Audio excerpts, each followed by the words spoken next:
So man, we've been doing the Lil Mabu records for like, let's say, the past 6 months or a little bit longer. Doesn't matter, right? Just about every video, I don't be knowing nothing about Mabu, right? And I like his whole how he maneuver with this stuff. You know, he's able to capture a moment and like make it big, right? Whether it's marketing or where it's like somebody post on like Instagram or TikTok, whatever. He's able to like capture that and what's the word I'm trying to use? He's able to execute. Sometimes it be just, like, cause I seen a back behind the scenes of him in that Diddy song. He had an idea, gave direction, came to the video, and he executed it well. But a lot of the questions I'll be having for Mabu is, where the f is he from? Who is this? You know what I'm saying? Who is this? Cause it seems like every artist we do videos on, we're able to get some type of backstory. Whether it was the Diddy, the Shy Case, B Loves, the K Flock, D Thing, like all these names we ain't done documentaries on and got backstory off these guys. You know, just to kind of get a better understanding of who the rapper is. That's one of the many reasons why I do these type of videos, to kind of, you know, right, cool. It might have gave a long intro, but it's whatever. Anyway, it's your boy Snor. Let's get into it, man. Dead ops, rapping about murder, and proving that you really about that life. Bronx drill is one of the most violent rap scenes in the world. So how is a rich white kid taking it over right now? This is the wild story of how Lil Mabu went from living in mansions to sending disses at legit gang members. Let's get right into it. Hey, but look though, if anything you feel like it's cap, just leave it down in the comment section. Back in 2019, Lil Mabu hopped in the game at around 14 years old and started dropping melodic rap songs. His early music sounded like if Post Malone never hit puberty, and Mabu wasn't picking up any momentum in the industry with it. Anyone can grab a beat off of YouTube and record a track on their phone these days, but something was sketchy about Mabu from the jump. He was an independent artist that nobody knew, but even his first songs sounded like they were produced and recorded by industry vets. It was clear that Mabu had some money behind him, but that didn't mean anyone was paying attention. His pop rap tracks weren't taking off at all, so in 2021, he decided to hop on the drill wave instead. The first time he rapped over a drill beat was on the track Move It, where he laid down some basic bars like, I got these bands on me, I got a friend on me, she used to leave me on scene. I ran these racks with my dudes, on the phone making some moves. You hit me out of the blue? Yeah, you used to clown me at school. Mabu wasn't rapping about catching bodies yet, but it was still a crazy switch up from his first track. And when he followed it up with the track Demon Time, it was clear that Mabu was going all in with drill. Demon Time is a way more aggressive track. Mabu went from rapping about getting clowned at school to laying down lines like, do what I say so, you gonna fold like a table. Demon Time, Angel, my brothers, they toting the fuego. They try to pull up on me, when I see my people, I know they gonna leave. And don't cross me, I'm not Jesus. Run up a check, fingers they blue, you know the vibes, I stay with the crew. The video for the track popped off and almost hit 1 million views. Mabu was making some noise in the drill scene, but it was always pretty clear he wasn't really about that life. Just like how his early tracks sounded like they were professionally produced, the video for Demon Time obviously had a decent budget. Most drill rappers just shoot their videos out on the street or in the projects, but Mabu had expensive studio sets and a lot of production for his very first music video. He followed Demon Time up with the track King of the World and got even more aggressive. But like, truth be told, cause production quality or vocal quality, bro, you can go get $100 Audio Technica mic, $100 audio interface, whatever software you can steal, and you can make it sound good. So I don't get what he talking about. It sound like it had like a lot of money behind it, you know. Now the video, that's a different story, because you can tell when money's been put behind a video type stuff. But then again, like, it's so many creative people out here, and it's not me shooting bad. I'm just me keeping it all at 1,000. Like, what you saying ain't really adding up to nothing to me.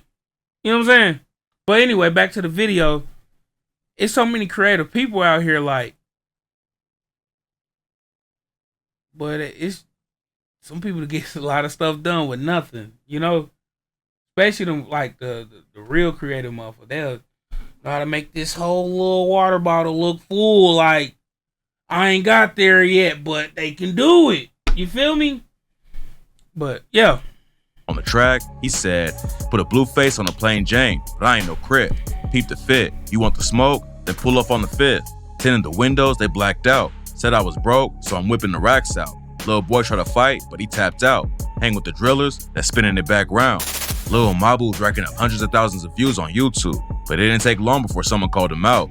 Use Jesus, a rapper from the Bronx who got active in the streets when he was young. He reps a gang called the YGs, who have issues with the OGs, Southside, and other crews in the area. The YGs and OGs were actually all the same gang back in the day, but then someone high up in the crew crossed another member, and they ended up splitting into two different groups. Like most dudes, that's more filler BS. In the drill scene, Yus was active in the streets before he started making music. He didn't start writing songs till he got locked up, but it didn't take him long to make waves in the Bronx. He dropped the track Dead Lokes in 2021 and racked up over 2 million plays. And that's when he started calling himself the face of the Bronx. Yus wasn't feeling a dude like Mabu jacking the drill culture, and they started sending shots back and forth on social media. This and other artists has always been part of the rap game. This situation was different.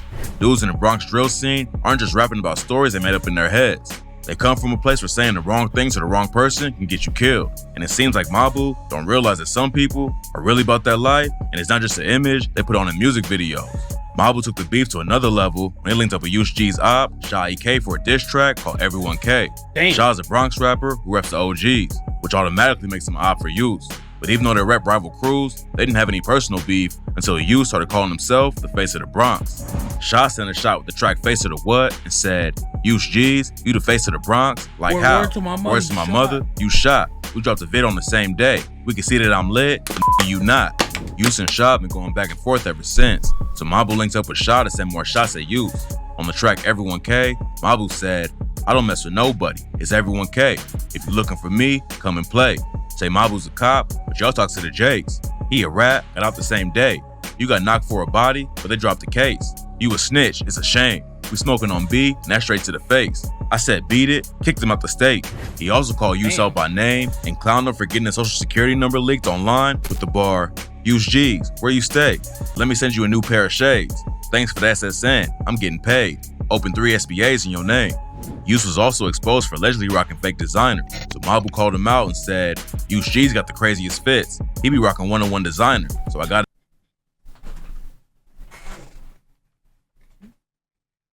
Nah, cause the one-on-one designer fucking bananas. And it's like, it's New York, brother. They got specific motherfuckers. Streets in New York, they sell nothing but fake shit.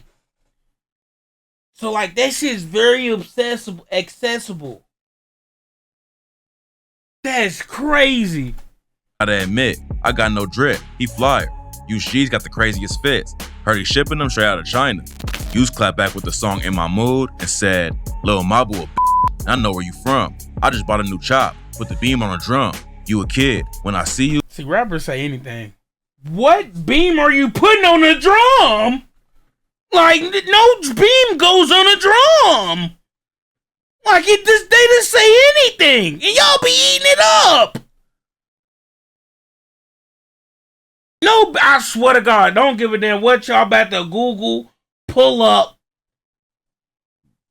No beam goes on a drum.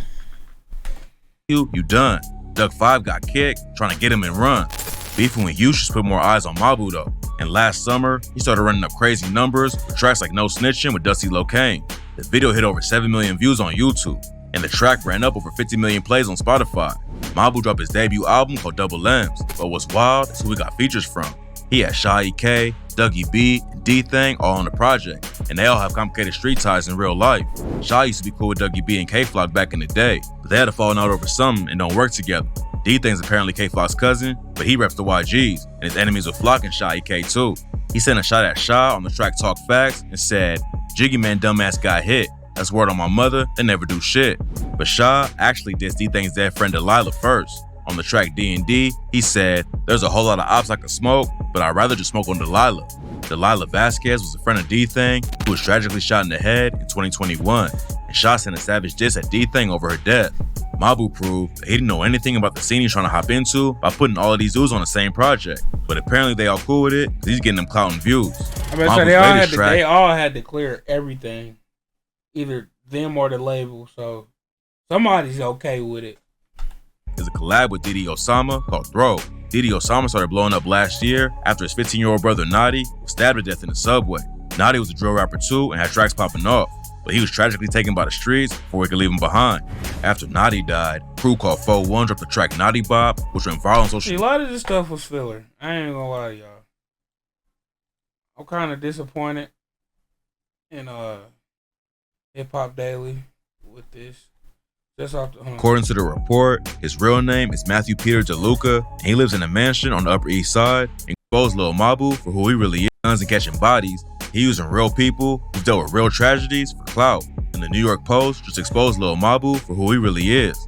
According to the report, his real name is Matthew Peter DeLuca, and he lives in a mansion on the Upper East Side and goes to a private school that costs $60K a year.